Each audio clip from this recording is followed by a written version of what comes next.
What's up, family, and welcome back to the channel. It has been one heck of a busy week. I had to take a break yesterday because I literally couldn't think. I actually sat down with my wife and thought it through, and I said, you know what, from now on, because the first weekends are so busy, the first Monday, I'm really gonna have to pull back a little bit, but I am excited to be back in front of the camera for another conversation. Just some quick updates, real quick. If you didn't check out Sunday's Ex-Pastor Collins show, godly, you got to go check that thing out.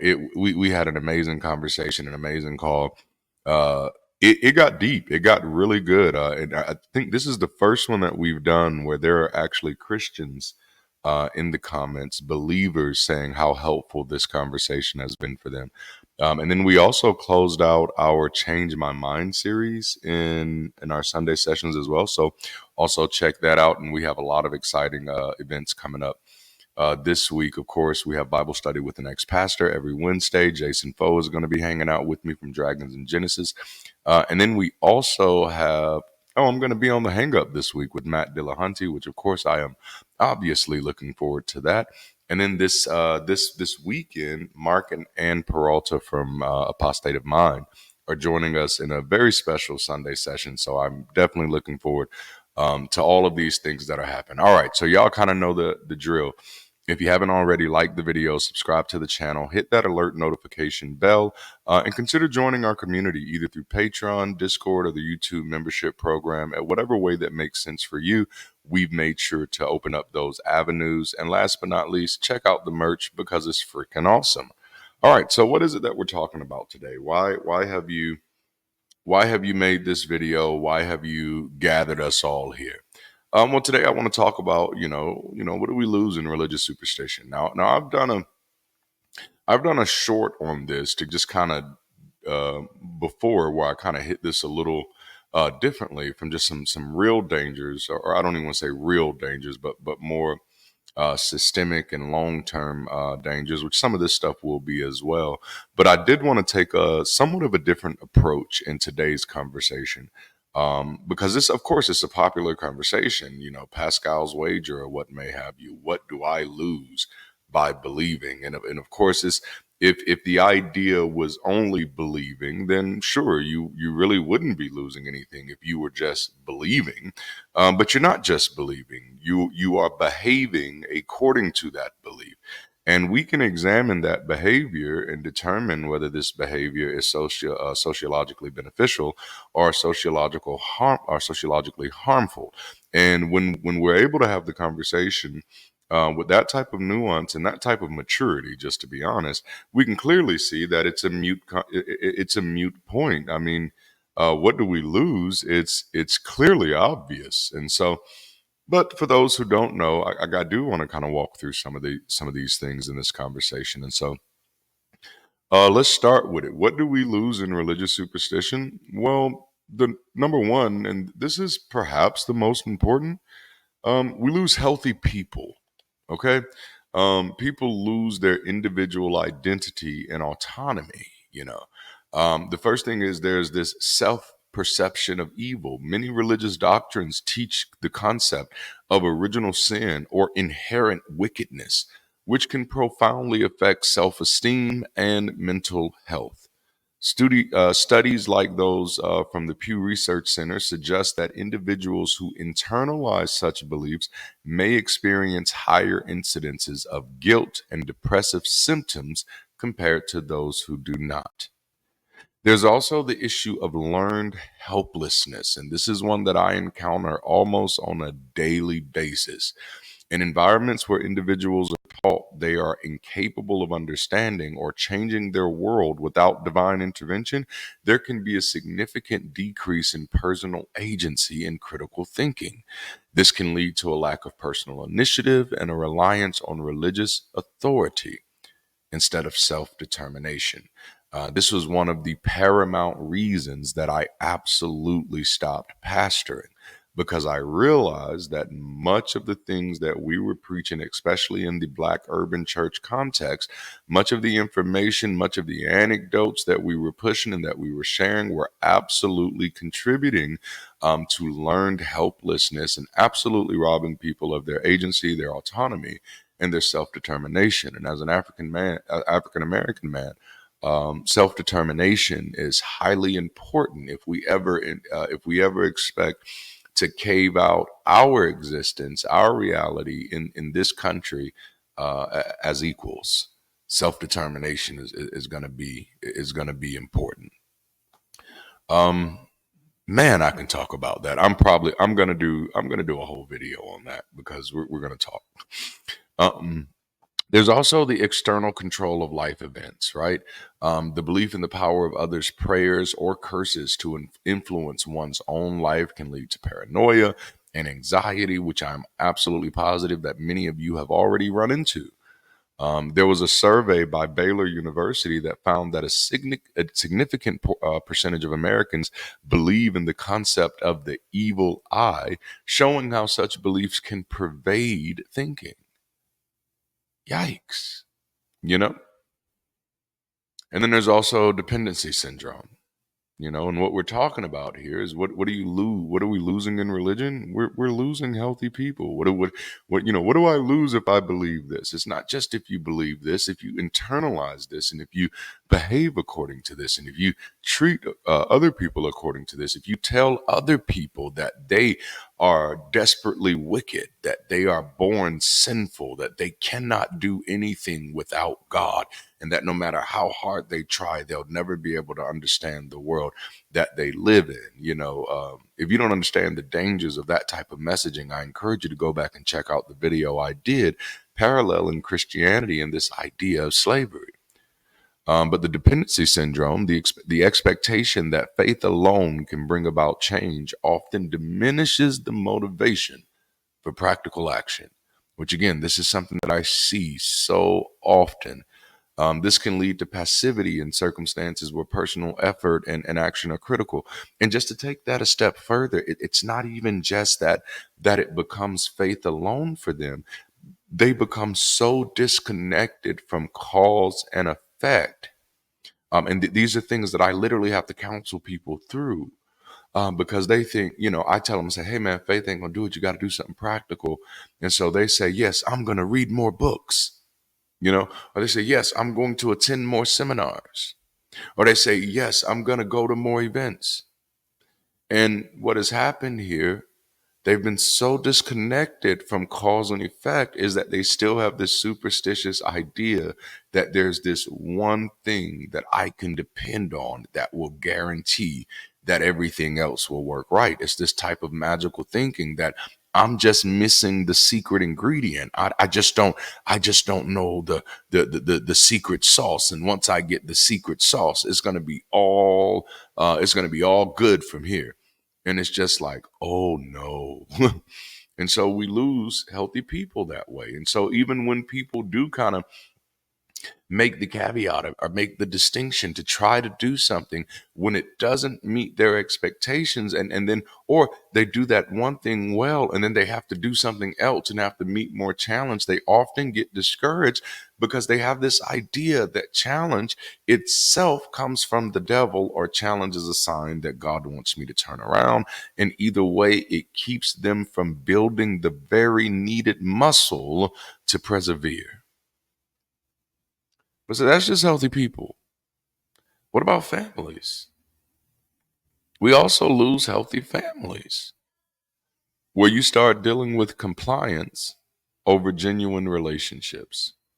You know, there's the issues with religious insubordination, where family estrangement is not uncommon in highly religious households, where children may be ostracized or even expelled from their homes for defying religious norms.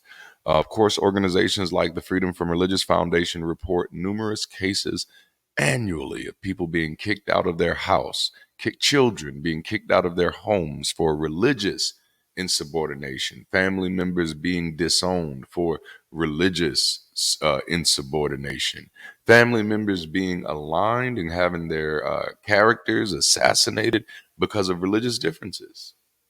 Which also leads me to the issue of marital discord. Marriages can suffer under the weight of religious superstition, where differences in belief or the intensity of belief may lead to irreconcilable differences. For instance, the General Social Survey indicates that religious discord is cited as a frequent factor in divorces. I've actually sat through quite a few counseling sessions where someone wanted to divorce the other person over something very superficial.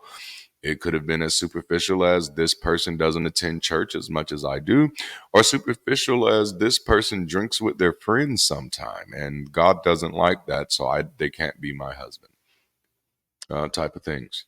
Um, and of course, all of these things contribute to unhealthy families. Then you have the idea of abuse being justified by doctrine. In many religious communities, corporal punishment is encouraged as a form of discipline supported by religious texts. The American Academy of Pediatrics notes that such practices are linked to increased aggression and mental health disorders in children. And then, of course, when you do examine communities that have been significantly impacted by these religiously ideas, that's typically what you find: communities where there is increased aggression and mental health disorders in children.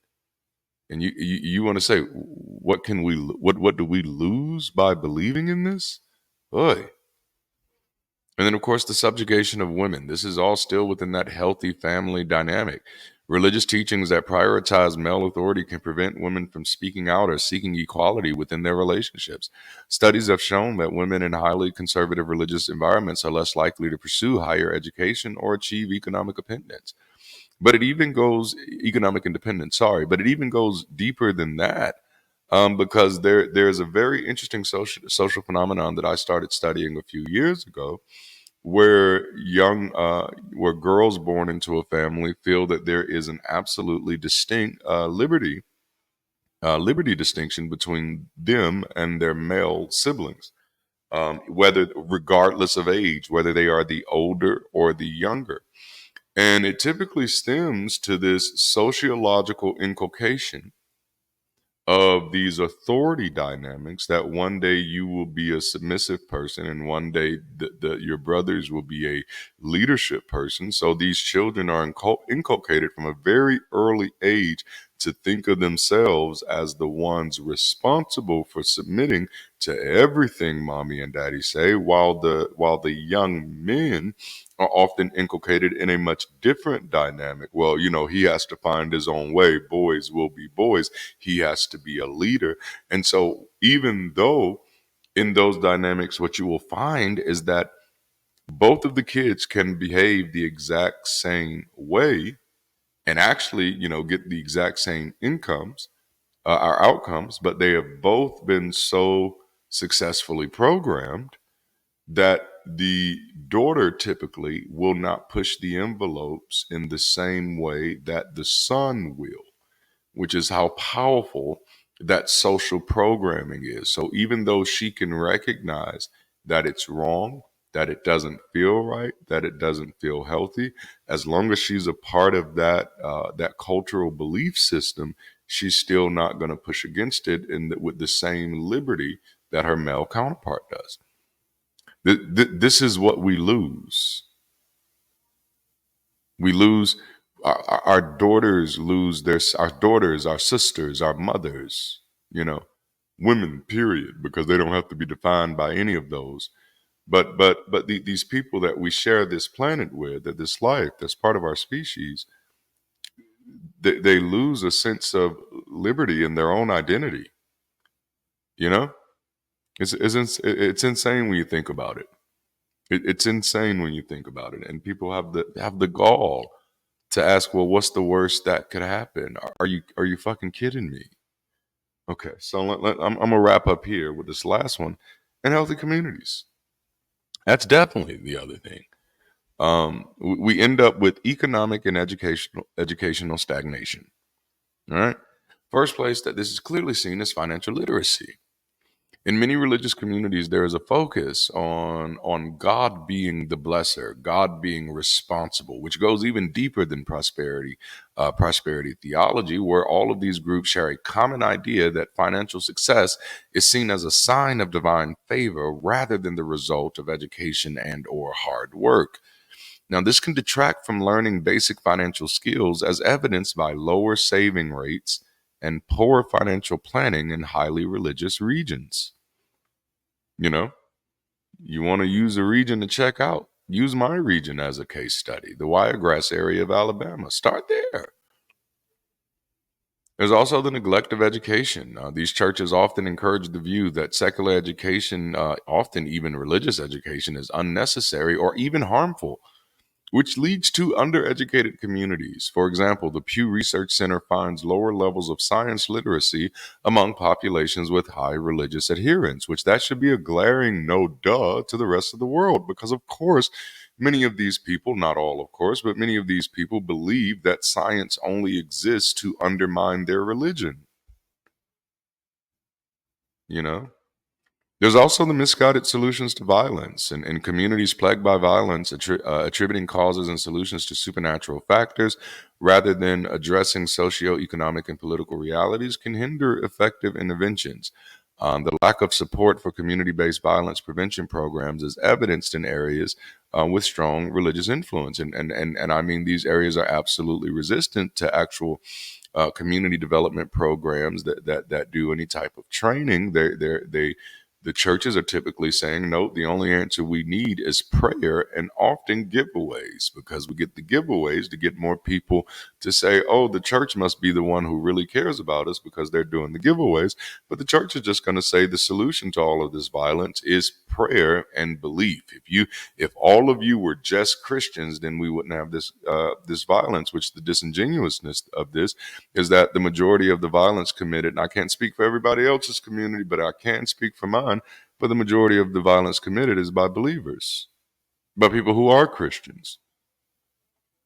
You know what I'm saying? Like there was this dichotomy painted when I was coming up that the church is where the Christians are and the streets are where the devilish people live.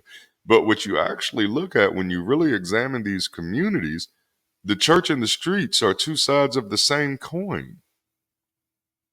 You know, when you haven't been prepared to deal with life as is, the streets is all you have left. So typically, the streets is where people, who just rejected what was in the church while still believing the church. Which is why like many of the gangs in my community have tons of religious rhetoric baked into the gang because they are believers. They're not living right, but neither are the folk in the church either. So I find that a very to be very disingenuous. And then to even goes further, these Christians, and it's funny because we do want to paint it like it's just the right wing Republicans, and I'm like, that's disingenuous because you have no idea how many black pastors who are 100% Democrats who are pushing the same rhetoric. They're just not pushing it on political platforms. They're pushing it in their churches, and that's why I'm not as scallywagged as everybody else is over this stuff. But the real disingenuousness or is further demonstrated when churches, after a school shooting, say, well, that's what happens when you take prayer out of schools. These type of things happens when we absolutely live in a society where there not only have been church shootings, but there's even been church bombings. And so ultimately you're getting a group of people who are constantly feeding themselves propaganda and anecdotes that are absolutely devoid or absolutely void of any type of implications or applications of reality. And you don't think that's dangerous for a community? You really can't look at communities that are drenched in churches and see a common denominator of poverty and violence.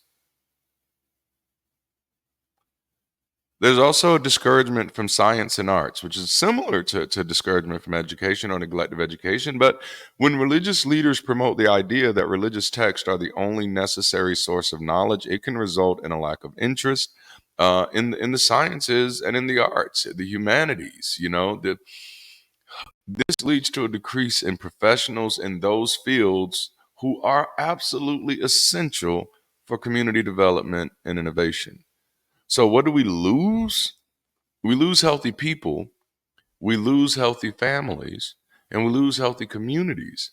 And we lose those things by pretending like they're healthy just because our belief says so, without actually interrogating these things.